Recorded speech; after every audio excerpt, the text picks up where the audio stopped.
Assalamualaikum warahmatullahi wabarakatuh.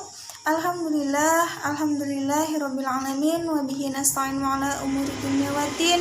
Wassalatu wassalamu ala asyrafil anbiya'i wal mursalin sayyidina wa maulana Muhammadin wa ala alihi wa sahbihi ajmain. Amma ba'd. Yang saya hormati Ibu Alfi Nikmah MPDI selaku dosen mata kuliah Pendidikan Kewarganegaraan. Yang saya cintai dan saya rindukan teman-teman dari PAIA, semoga semuanya selalu diberi kesehatan, amin Allahumma amin. Perkenalkan, kami dari kelompok 7. Di sini ada saya Sofiati dengan NIM 20111110030. Di sini saya sebagai moderator dan nantinya ada teman-teman saya sebagai pemateri. Yang pertama ada Sirojatul Lamia dengan NIM 201110029.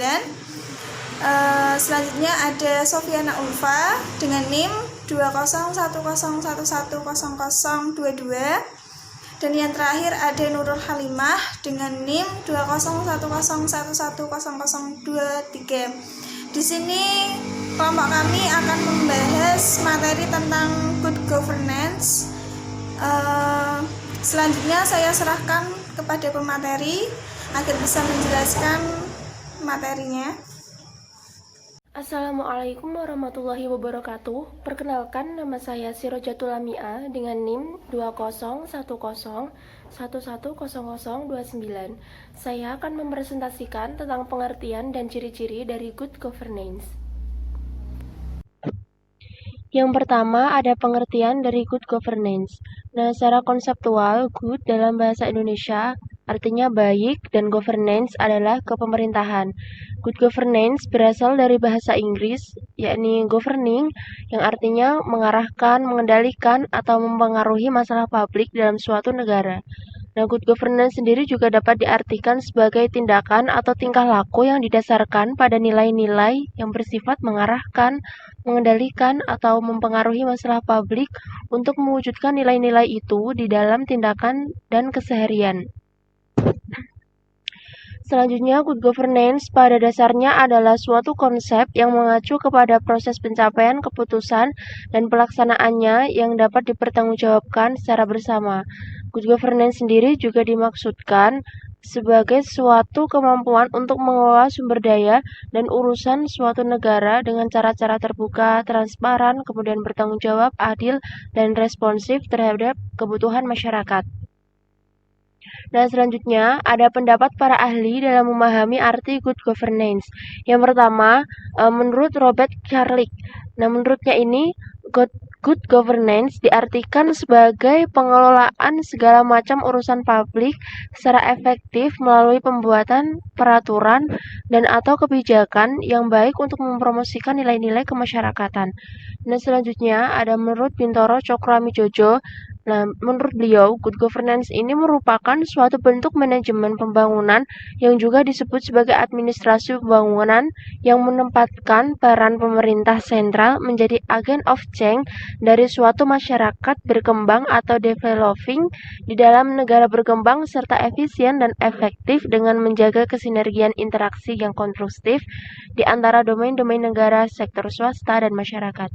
Selanjutnya, menurut Bank Dunia atau World Bank. Nah, di sini good governance merupakan suatu penyelenggaraan manajemen pemerintahan yang solid dan bertanggung jawab sejalan dengan prinsip demokrasi, pasar yang efisien, pencegahan korupsi, juga menjalankan disiplin anggaran dan penciptaan kerangka hukum dan politik bagi tumbuhnya aktivitas swasta. Nah, selanjutnya ada arti good governance menurut UNDP atau United National Development Program. Nah, menurutnya ini, good governance merupakan suatu hubungan yang sinergis dan konstruktif di antara swasta dan masyarakat. Good governance merupakan praktek penerapan kewenangan pengelolaan berbagai urusan penyelenggaraan negara secara politik, ekonomi, dan administratif di semua tingkatan. Nah, ini selanjutnya ada pengertian good governance berdasarkan Peraturan Pemerintah Nomor 101 Tahun 2000. Nah, ini menurut peraturan pemerintah, pemerintahan yang baik adalah pemerintahan yang mengembangkan dan menerapkan prinsip-prinsip profesionalitas, akuntabilitas, transparansi, pelayanan prima, demokrasi, kemudian efisiensi, efektivitas, supremasi hukum, dan dapat diterima seluruh masyarakat. Nah, demikian good governance menurut para ahli. Nah, selanjutnya ada ciri-ciri dari good governance. Ada dua, yang pertama menurut UNDP dan selanjutnya ada menurut MTI.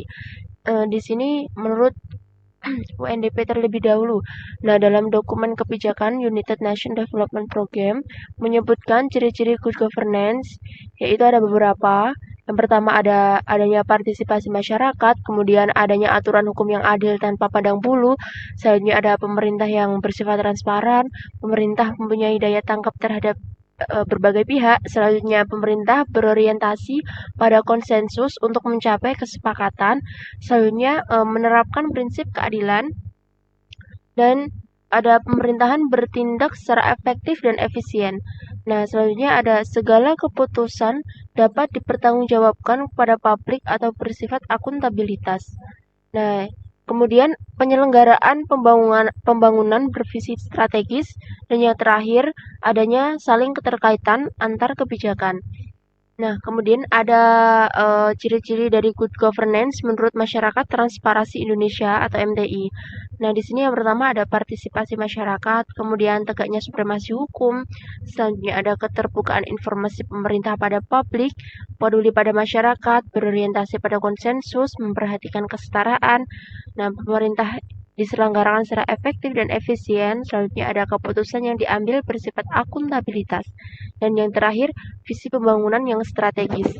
Nah, demikian presentasi saya yang merupakan pengertian dan ciri-ciri. Selanjutnya akan dilanjutkan oleh teman saya. Sekian dari saya. Mohon maaf apabila ada kesalahan. Assalamualaikum warahmatullahi wabarakatuh.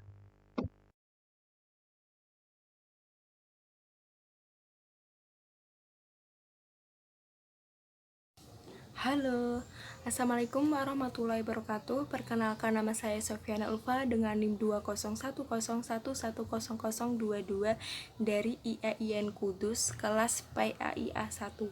Nah, di sini saya akan membahas tentang prinsip-prinsip good governance.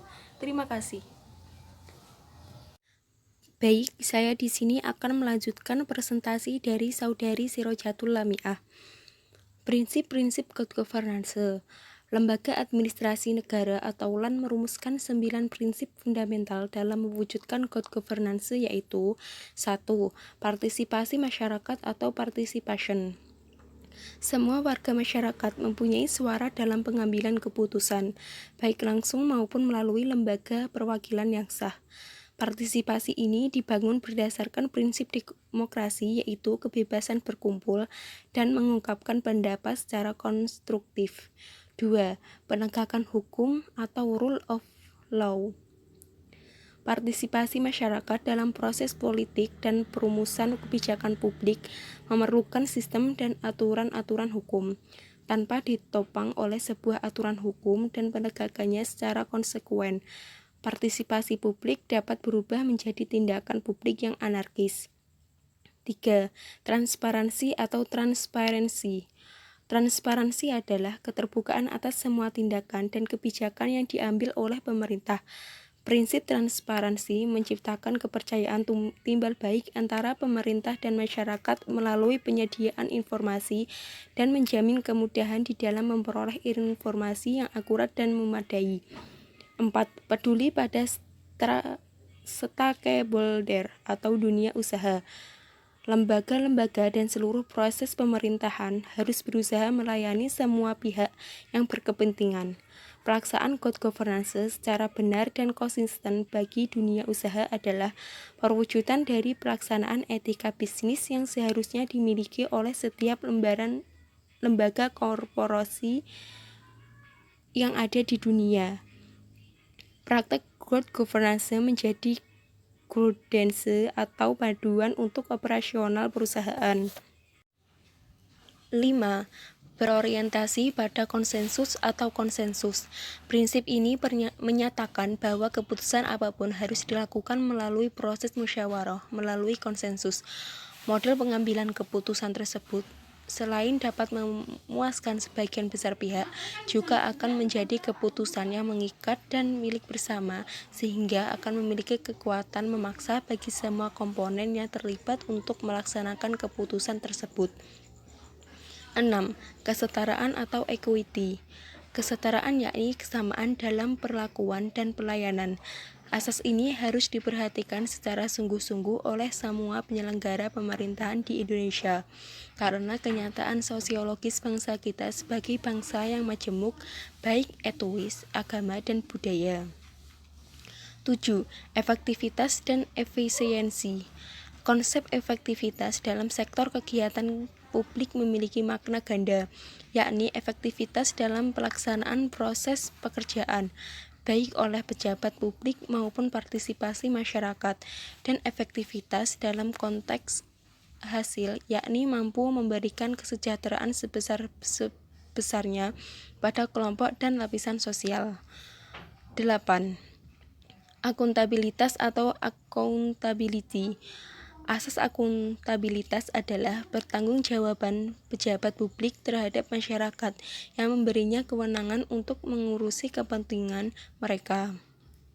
Secara teoritik, akuntabilitas menyangkut dua dimensi, yaitu akuntabilitas vertikal yang memiliki pengertian bahwa setiap pejabat harus mempertanggungjawabkan berbagai kebijakan dan pelaksanaan tugas-tugasnya terhadap atasan yang lebih tinggi, dan yang kedua akuntabilitas horizontal, yaitu pertanggungjawaban pemegang jabatan publik pada lembaga yang setara. 9. Visi strategis. Visi strategis adalah pandangan strategis untuk menghadapi masa yang akan datang. Selain itu, seseorang yang memiliki jabatan publik atau lembaga profesional lainnya juga harus memiliki kemampuan menganalisis persoalan dan tantangan yang akan dihadapi oleh lembaga yang dipimpinnya. Demikian presentasi yang saya sampaikan, kurang lebihnya mohon maaf. Wassalamualaikum warahmatullahi wabarakatuh. Assalamualaikum warahmatullahi wabarakatuh. Perkenalkan, nama saya Nurul Halimah dengan NIM 201110023. Di sini saya akan melanjutkan presentasi dari saudari Sofiana Ulfa. Asas-asas good governance. Dalam praktik penyelenggaraan pemerintahan di Indonesia pasca Gerakan Reformasi Nasional, prinsip-prinsip penyelenggaraan pemerintahan yang baik tertera dalam Undang-Undang Nomor 28 Tahun 1999 tentang penyelenggaraan negara yang bersih dan bebas korupsi, kolusi, dan nepotisme. Dalam pasal 3 dan penjelasannya ditetapkan asas umum pemerintahan yang baik mencakup hal-hal berikut.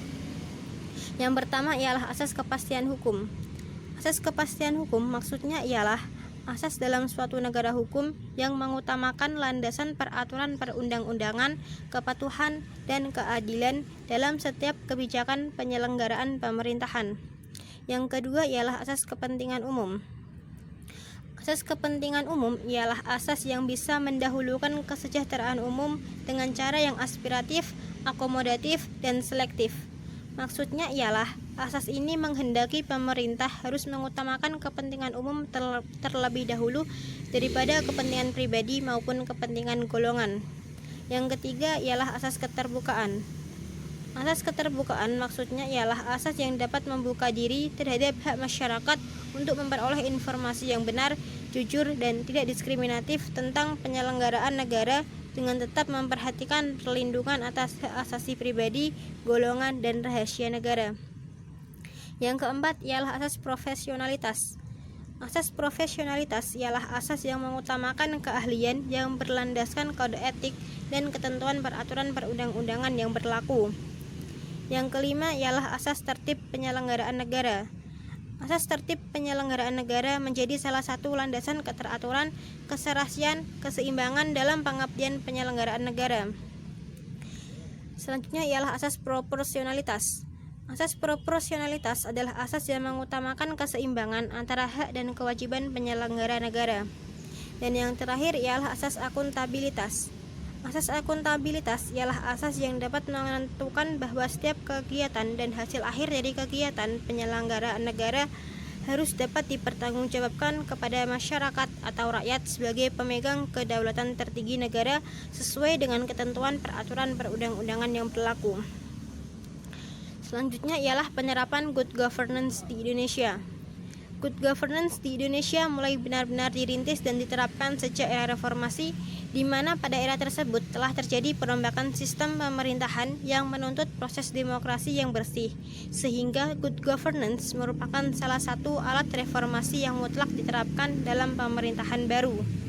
Akan tetapi jika dilihat dari perkembangan reformasi sampai saat ini, penerapan good governance di Indonesia belum dapat dikatakan berhasil sepenuhnya sesuai dengan cita-cita reformasi sebelumnya, karena masih banyak ditemukan kecurangan dan kebocoran dalam pengelolaan anggaran dan akuntansi yang merupakan dua produk utama dari good governance.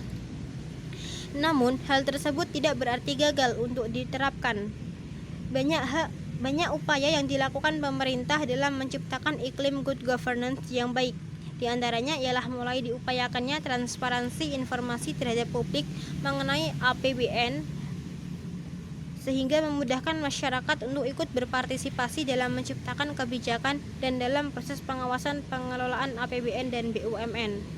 Oleh karena itu, hal tersebut dapat terus menjadi acuan terhadap akuntabilitas manajerial dari sektor publik tersebut agar kelak lebih baik dan kredibel ke depannya. Undang-undang, peraturan-peraturan, dan lembaga-lembaga penunjang pelaksanaan good governance pun banyak yang dibentuk. Diterapkannya good governance di Indonesia tidak hanya membawa dampak positif dalam sistem pemerintahan saja, akan tetapi hal tersebut juga mampu membawa dampak positif terhadap badan usaha non-pemerintah, yaitu dengan lahirnya good corporate governance atau tata kelola perusahaan yang baik.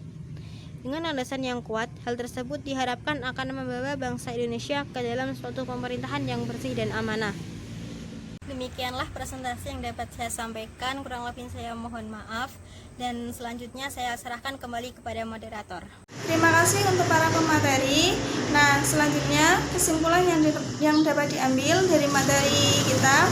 Yang pertama, yang dimaksud dengan good governance adalah proses penyelenggaraan pemerintah negara yang solid dan bertanggung jawab, serta efisien dan efektif dalam menjaga kesinergian interaksi yang konstruktif di antara berbagai sumber daya dalam negara, sektor swasta, dan masyarakat.